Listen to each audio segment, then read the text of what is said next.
Hi, welcome to the Three Tynes podcast. Today's show is all about the ukulele, possibly Northumberland's most popular instrument, along with the guitar and fiddle.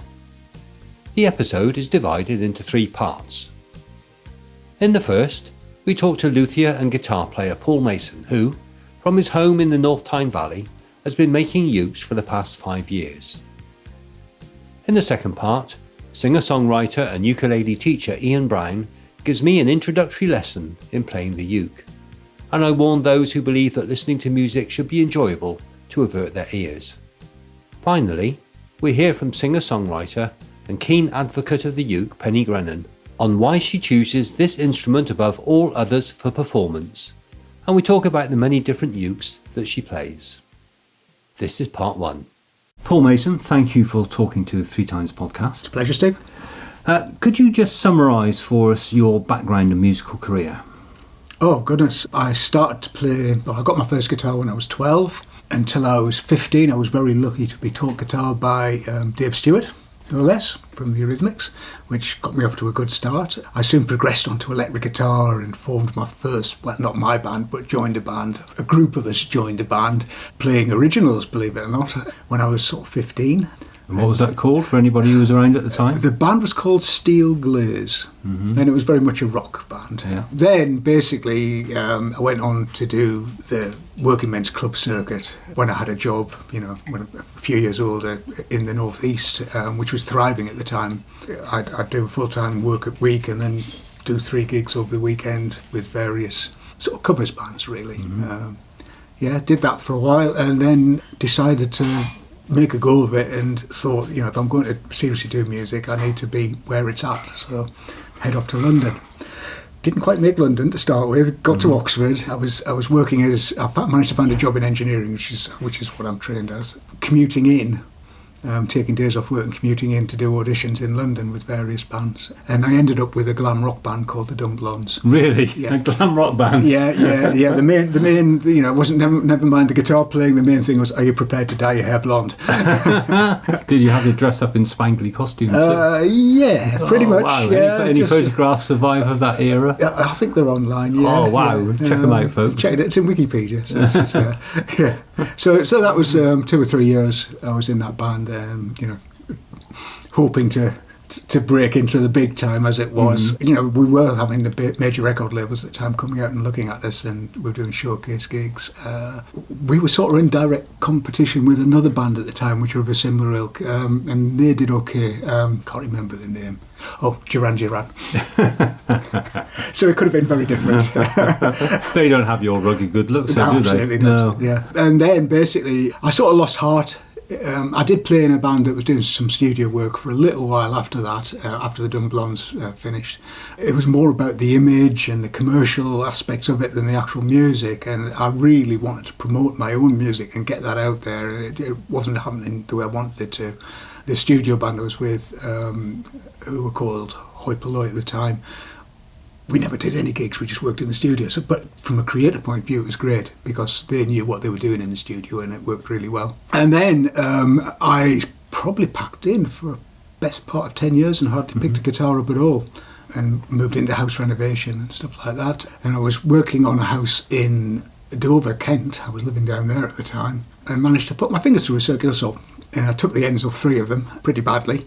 They were stitched back up again, but they weren't. It's no prosthetics. It was just literally stitched back up what was left. It made me think, gosh, can I still play the guitar? So I did pick up my steel string acoustic guitar at the time, and there was no way could I play it. Was this your left hand? Yeah, this is on my left hand. My fretting hand, I just couldn't fret. Yeah. It was too painful. The solution was to buy a reasonable Spanish flamenco nylon string guitar, which I did. And enjoyed it and started to do, compose and do solo work on the nylon strings, which were a lot easier on the fingers, and did that for a good few years. Now, I've seen you perform as part of Lander Mason with Fiona, And this morning I was watching some videos of you that are online, and you are actually an accomplished guitar player on steel string guitar these days, aren't you? Well, thank you. That's very good. Yeah. So presumably it was just use that got you back into being able to do it. Well, yeah. I mean, I was doing the class when I'd moved from Kent. I moved up to Suffolk, and I was playing acoustic guitar at a local session on a Sunday afternoon in the village close to us, and it was all nylon string at the time. And there happened to be another girl who was actually playing piano there at the time, and it was Fiona. And it was suggested that we got together, and when we did, we were doing some originals and covers, but the steel string was more suited to that. And at that point, I mean, I could manage to play steel string, so I sort of moved back over. Yeah. But the finger style playing I developed through classic guitar, I sort of incorporated into my acoustic guitar playing, steel string acoustic guitar playing. Yeah. So we've got threads of glam rock, threads of a session musician, threads of Tony Iommi with severed fingers. What was it that persuaded you that you wanted to make ukuleles? COVID. Ah. When the lockdowns happened, obviously any prospect of performing, it was either do it online or don't do it at all, and I've never been comfortable with doing online stuff. We did a couple, but it never really worked for me. I'm not one for sitting still, so I just needed something to do. So I had a go at making a couple of ukuleles, which I thought for first times weren't bad, but actually I look back at them now with horror. And yeah, I just thoroughly enjoyed it. The advantage of a ukulele being small, doesn't require a lot of materials, doesn't require a lot of workshop space or equipment. So yeah, and so I've been pretty much building them ever since. So that was the reason you picked a ukulele over a guitar, for example? It was just a matter of Yes. scale? Yes, scale, yeah, literally. I mean, since I started to make my first ukuleles, I mean, I'm loath to call it a business. I tend, people could say, "Can you make me one?" and I'll make them as commissions. But I'm not. I don't go out and promote myself as a ukulele making business. But people in the region know that I make instruments, and I've had commissions for acoustic guitars, dulcimers, as well as ukuleles. So. All right. So where did you learn this trade? I didn't. You made it up as you went along. Well, I looked online at probably the most expensive ukulele I could find at the time, which was built by an American called Bruce Petros. And I checked out his website, and there was all sorts of pictures of the insides of them and the outsides and various pictures of their different parts of the construction. I thought, well, if he can sell his ukuleles for $10,000, which he does, and this was back then, so there might be even more now. Yeah. If I can get sort of like a tenth of that price, I'd be happy. He was my original inspiration. I've since come across some other absolutely wonderful instrument makers who make ukuleles. Cornerstone Instruments is another one. Stunning and quite revolutionary, using lasers and things like that to cut parts and stuff. Presumably you don't have lasers here. I don't. You don't have lasers? No. So what is the process of making a ukulele? Pretty much find a decent tree, make sure it's relatively dry, cut it up into reasonable sized billets and let it dry even more. Now, this stage had been done to me for my first ones, because I got delivered from the Cotswolds a load of dry timber from a friend of a friend who was coming up here, and he just dumped it at my doorstep, and there was all sorts. It's mostly native species, oak, ash, sycamore, various woods. You can go down the line of looking at shops who supply this stuff, but they charge a lot of money. It's for small pieces of wood. So I pretty much do make from tree to instrument, very much so. I mean, I've got a best part of a yew tree drying at the moment in my workshop. Wow. The best parts. So you've selected from the start. You want to keep the things that you know is going to be useful in the future. Yeah. So which bits of wood go where? Do you have the same wood all over, or do you use a spruce top like in a guitar, or? Currently, yes, I have been using spruce, and that is one of my concessions to buying in, because although I have used, let's say, quick-grown native spruce, and it doesn't sound bad, the received wisdom, or the perceived wisdom, is that it's the closer the grain and the slower it's grown, the better. So I do tend to buy in my spruce tops, spruce and cedar. Right, and then what about sides and backs? Is that where the decorative woods come in? Or? Sides and backs, I tend to stick with the native species, which I can get hold of easily. So oak, ash, sycamore. Yeah, yeah. Yew. So most of the tone is in the nature of the top wood and the bracing. Is that correct? Very much of an experiment. All right. Well, I'm you know, although I've been making from my first instrument to now is what 4 years, if that. I'm still very much experimenting and developing. In fact, my latest build was built out of bits and pieces lying around the workshop, just to see if other elements of the build would work. I mean, it's you know, there's nothing original under the sun, but I've not seen another ukulele with a tilting neck mechanism, which is what I built into my latest one. Which a bit like on Fender electric guitars, they used to have that, didn't they? Fender Strats, you used to be able to adjust the tilt of the neck in relation to the body, didn't you? Well, I didn't know that, but but it's probably more applicable to an electric guitar than it is a ukulele. But that's essentially what I'm doing. Yes, you can do that. Yeah. The neck will pivot. The neck's actually loose. It's only held on with the strings. All right. How does that work then? Do you put it in some kind of joint that's not glued, and then? The neck is a very good fit into the neck pocket on the ukulele, and it pivots on a piece of carbon fibre bar. It only has to pivot a millimetre or less up and down to change the action dramatically. Yeah. And then the string tension holds it in place. Oh, that's incredible. And you designed that? Well, I designed it by looking at, it's been done on classical guitars for years, apparently. There was an Australian maker, I believe, called Greg Smallman, who introduced it to classical guitars. I think back then, I mean, I'm not totally sure about this, but I think the reasoning was that, let's say, famous classical guitarists would like the ease of playing for concerts against the purity of a higher action for recording on the same instrument, without the whole instrument having to be reset every time. Yeah. So this was literally the turn of a screw. You could change the action. Yeah. But, I spoke to Gary Southwell, the luthier, a few months ago. He lives over in Reedsdale. I don't know if you know. Okay, I've heard his name, but I've never met him. He makes very fine acoustic guitars. I mean, really very high quality guitars. And he gave one to me. I was shaking as I was holding it, but I noticed the action was very high. And I said to him, "Why is the action so high?" Because it's not that easy to play unless you get used to it.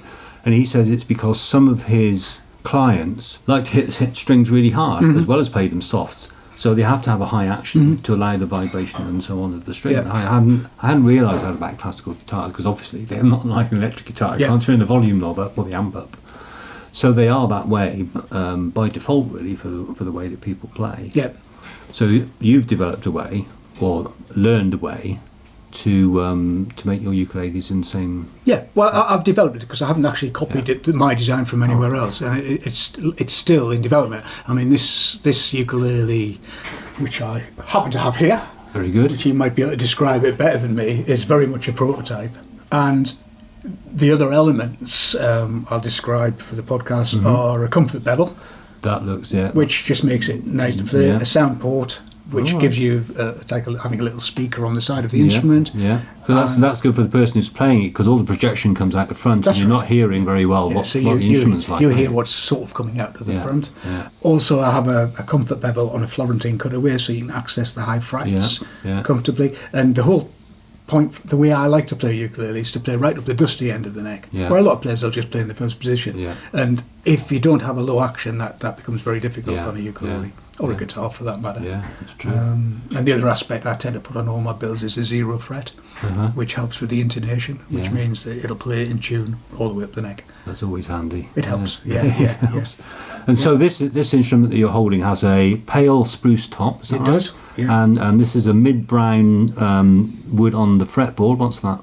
I don't know. Oh, right. It's something that was lying around. It was lying around, and I really don't know. It's a very attractive piece of wood, I think it might be some sort of teak. Right. Yeah. It's got a teaky sort of look to it. But no, I've no idea what it is. And the headstock is one piece with the neck, is that right? Or is that joined? I use a bird's mouth joint for putting headstocks on, which is a traditional guitar joint. And I mean, obviously, in production, they're a difficult joint to make, So they're not favoured in production instruments, where they have a normal scarf joint. Yeah. But I think this joint is far superior in all respects. Yeah. It's a strong joint because you're pulling the headstock up against a shoulder on the end of the neck. So it's it's not, you haven't got any sliding forces. It's a butting up force, and it incorporates a volute at the back, which is essentially just to add a bit of strength. But it's a very attractive feature. Yeah. Old Martin guitars. Yeah, I recognise that tiny joint. But it's a pretty way of joining. Yeah. And you've got an attractive wood on the back, which it's oak. It's oak. Yeah, so oak back and sides. Yeah. It's a very attractive instrument. And sycamore bindings. Yeah. Would you like to give us a twirl on it? I could do. I don't know what I want to play. I don't even know it's in tune. Stairway to Heaven.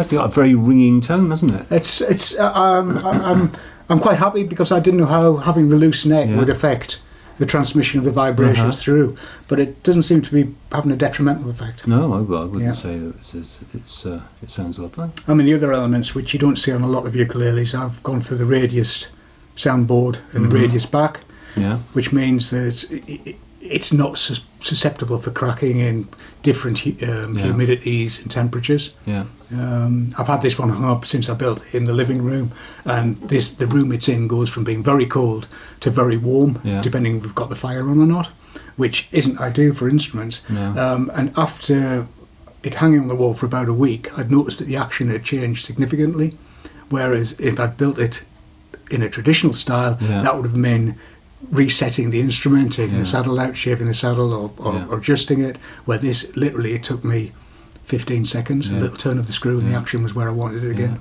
Yeah. Is stability more of an issue for handmade instruments than industrial ones? Yeah. I mean, a lot of the big makers now are using laminates. Yeah. So, they're not even what you could describe as wood.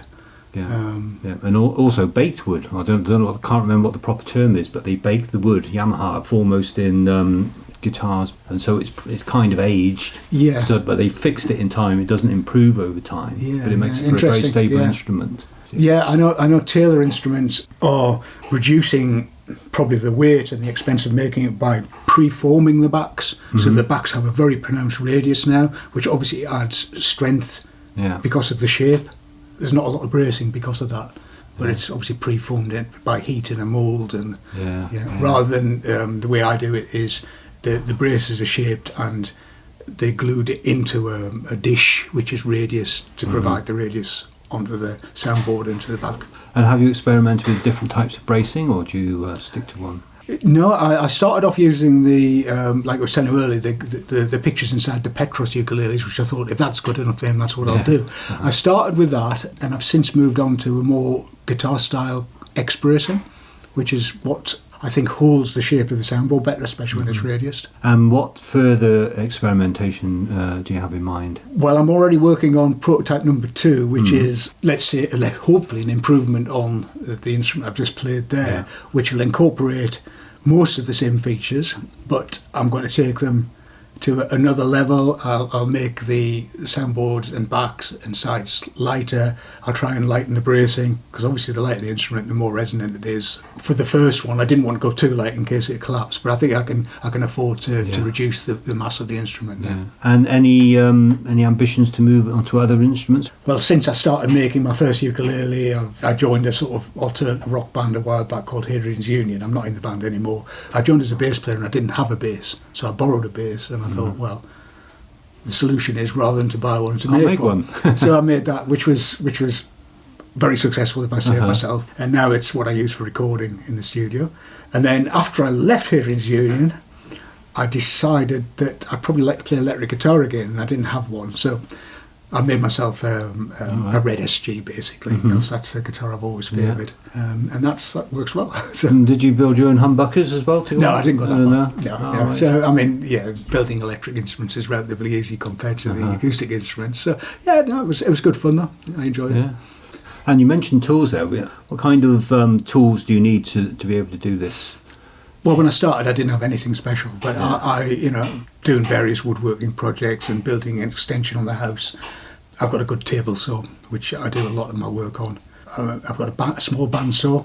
I recently acquired a bigger bandsaw, which, what else do I use? Built myself a thickness sander, because they were horrendously expensive, so I made one myself. What's a thickness sander? It's just a sanding drum that you can feed your wood underneath against a flat surface, and it'll take off probably a fraction of a millimetre every pass. And you made one that's accurate to that.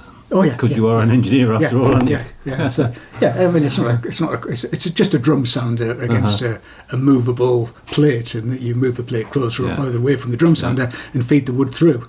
I mean, some have fancy feeding mechanisms where mine's a push stick and So you say it's just a drum sander, but if somebody like me tried to make a drum sander, it would not be to that kind of standard. So obviously your engineering skills are coming into play in the way that you... Well, and to be fair, what I enjoy is the engineering and development side of making the instruments, and it's the problem solving type of thing, or trying to get a way around doing something without spending a fortune. Yeah, and of course the final thing, which I think is a strong determinant of whether somebody decides to buy an instrument, is the aesthetics. Now I've seen pictures of some of your ukuleles, and some of the finishing is quite elaborate, isn't it? How do you go about doing that? It was just experimenting with different things, different bindings and purfling, and learning how to apply it properly, or try to apply it properly. Again, I look on at some other people's work with absolute awe at the level of their finishing, and I don't think I'm anywhere as close to that. But it's certainly a step above your standard pile of gloss finish on production model. It's I'll go for an oil finish or a water-based acrylic finish, which is a brush on, but then you can polish it back to a high shine, because you can build the finish up to a reasonable thickness, so you can cut it back. And the stuff I'm using at the moment is it's an American product called Crystal Lac Bright Tone. It builds up really easily, and it works quite well. And that affects the tone of the instrument. I think the less finish you put on, the better, to be fair. Yeah. So you haven't produced a naked range like Faith Guitars have done, with absolutely no polish on them at all. And Taylor's Academy range of guitar, and I only know this because I got a second-hand one, it's got no finish on it at all. It's just, I mean, it has a bit on. Yeah, it'll have a bit of oil. It'll have a bit of oil on it. Yeah, just doesn't look shiny like a... No, again, this is a way of making it cheaper for them. Well, yes, there is that. Yeah. If somebody wanted me to build them a ukulele without any finish on it, I'd happily do it, but I wouldn't recommend it. No, right. And if somebody did want to talk to you about having a ukulele made, what should they do? They could contact me via my Facebook page, which is Paul Mason Ukuleles. Yeah. Thank you very much, Paul. It's a pleasure. Thank you.